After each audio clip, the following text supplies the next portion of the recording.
À l'origine, l'écriture était un dépôt sacré, protégé comme l'écho d'une langue originelle, et dont la forme des lettres était elle-même hiératique, puisqu'elle était destinée à véhiculer une idée dont la transcendance était celle de la sphère gynescente.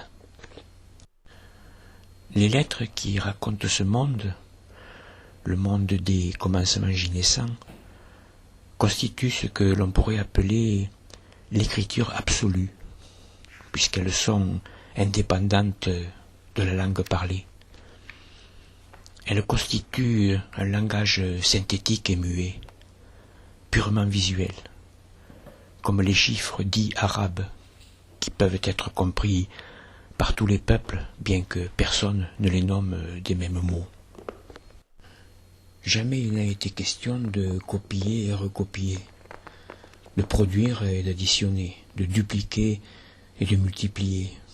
Jamais il n'a été question d'imposer à cette lettre une cadence industrieuse, pas plus que d'empiler des nombres et des volumes pour le Guinness des records. L'apparition de chacune de ces lettres, de ce premier alphabet, devait être racontée, car chacune avait eu son jour de naissance, son histoire et sa géographie. Chacune s'était accouchée à son heure sous son ciel. Chacune composait l'instant, la bribe, la page d'une histoire plus vaste qu'il s'agissait autant d'écrire que de déchiffrer, autant d'inventer que de retrouver, comme si elle avait été cachée sous l'écorce d'une roche ou dans les soubassements les plus reculés de ma mémoire aurignacienne, recouverte d'épaisses concrétions géologiques. Le fait est qu'avec cette lettre, j'ai essayé de raconter une histoire.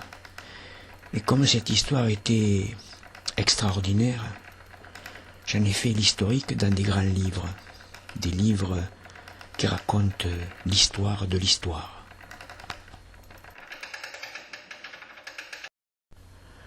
Par la pratique d'un geste, par la rythmique d'un rite, par la scansion d'une graphie déjà ébauchée 30 000 ans plus tôt, j'ai fait une part du chemin pour aller vers cet humain très éloigné dans le temps, mais sans doute très proche en esprit, si proche que, à terme, j'ai fini par le rencontrer.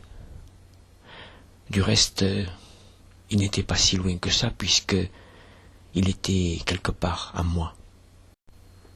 C'est grâce à cette écriture que j'ai capté et compris de cet humain les intentions et les besoins, les rêves et les mythes, c'est-à-dire l'essentiel d'une réalité organique et sensuelle, intime et universelle. De ces premiers graphistes des premiers temps, j'ai appris à voir le gynescent à l'œuvre et à en célébrer la fertilité et les saveurs, les beautés et les parfums.